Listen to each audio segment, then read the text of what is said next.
السلام علیکم قدرمنو دوستانو. ښځه وایي چې خاوند مې د 10 کالو نه ورکو او کور ته نه راتلو، نو بیا مې یو سړی راوستو او ډېر غلط کارونه مې ورسره وکړل. ویډیو تر اخره وګورئ ځکه چې په دې واقعه کې یو ډېر لوی پیغام هم پروت دی. دا واقعه د یو داسې ښځې ده چې خاوند یې د 10 کالو نه ورکو، په همدې تکل کې له کور نه ووته او په لاره کې یو ښه ځوان ولیدو. خبره یې ورسره وکړه چې زما خاوند د 10 کالو نه ورک دی، یعنې کور ته نه راځي، ته زما یو کار وکړه، ما سره قاضي پورې لاړه شه، هلته ما ته د قاضي په مخ کې ووایه چې زه تا ته طلاق درکوم، زه به تا ته 100 درهم هم درکړم او ستا هره خبره به ومنم. ښکلی ځوان ورسره زړه نازړه روان شو، ځکه چې خوشحاله هم و چې پیسې به راته هم راکړي او د زړه مراد به مې پوره شي. د قاضي نه یې ټایم واخیستو چې سبا به قاضي ته مخامخ کیږو. کله چې سبا دواړه قاضي ته مخامخ شول، نو د ښځې د پلان مطابق هلک قاضي ته وویل چې دا زما ښځه ده او زه یې طلاقول غواړم. قاضي د ښځې نه هم پوښتنه وکړه.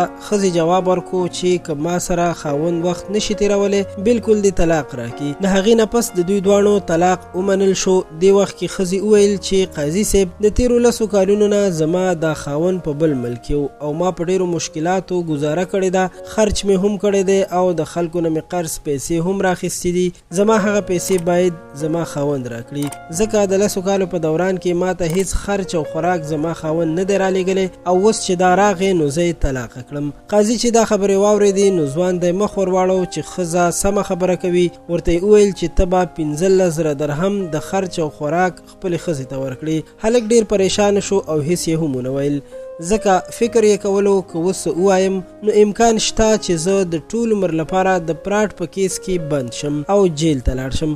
هلک زړه ماتې د عدالت نه راووتو او ښځه هم ځان سره بوتله. هلته یې ورته په بینک کې 15,000 درهم ورکړل. ښځې ترې 100 درهمه بیل کړل او ځوان ته یې ورکړل چې دا واخله ستا مزدوري. ځوان په مړاو قدمونو روان شو. په دې ویډیو کې یو داسې لوی عبرت دی چې ځینې وخت موږ ته خلک ډېر مجبور ښکاري او موږ غواړو د هغوی مرسته وکړو، خو په بدل کې هغه خلک دومره درد ورکوي چې ستا ټول ژوند برباد کړي او ستا ټوله خوشحالي ځان سره یوسي. نو داسې خلکو ته باید ډېر فکر وشي او په هر چا باندې ړوند ادبار ونشي. د خان کلیک چینل دا ویډیو تر همدې ځایه وه. زموږ چینل در سره خامخا سبسکرایب کړئ چې زموږ راتلونکي همدغسې معلوماتي او په زړه پورې ویډیوګانې تاسو د ټولو نه مخکې وګورئ. تر بیا د لوی الله په امان.